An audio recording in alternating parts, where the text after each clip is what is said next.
करोड़ों लोगों की जान लेने वाला कोविड वायरस एक बार फिर से लौट आया है। दुनिया भर में एक बार फिर से कोरोना के केसेस लगातार बढ़ते नजर आ रहे हैं। कुछ दिनों से जो खबरें सामने आ रही हैं वो हमें एक बार फिर से उसी डर की याद दिला रही हैं जिसे हमने कहीं पीछे छोड़ दिया था।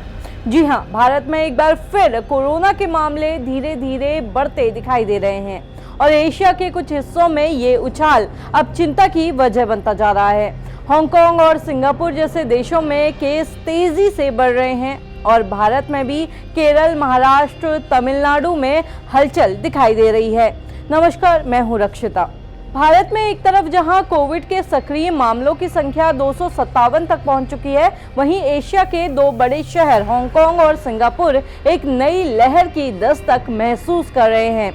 भारत में 12 मई से अब तक कुल 164 नए केस दर्ज हो चुके हैं।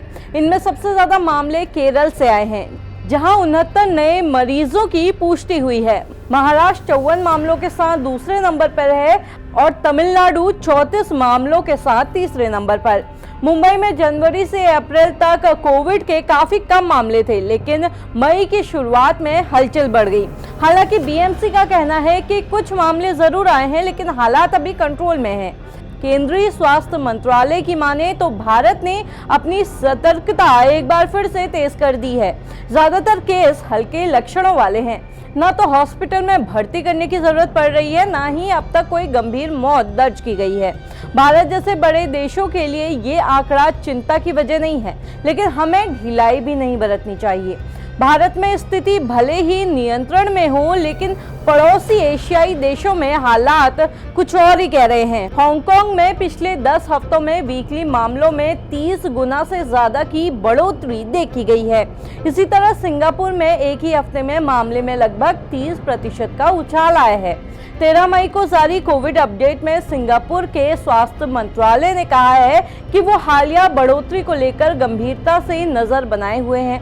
वहीं हांगकांग के स्वास्थ्य सुरक्षा केंद्र ने भी चिताया है कि वायरस की सक्रियता अब तेज हो चुकी है और एक नई लहर की संभावना से इनकार नहीं किया जा सकता है।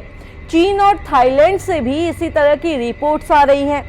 फिलहाल भारत में कोविड-19 की स्थिति नियंत्रण में है। केस बड़े जरूर है, लेकिन ज्यादातर हल्के हैं और स्वास्थ्य तंत्र पूरी तरह सतर्क है। ऐसे में जरूरी है कि हम लापरवाह ना हो, स्वास्थ्य मंत्रालय की गाइडलाइन का पालन करें, लक्षण दिखे तो टेस्ट करवाएं और भीड़भाड़ में सावधानी बरतें।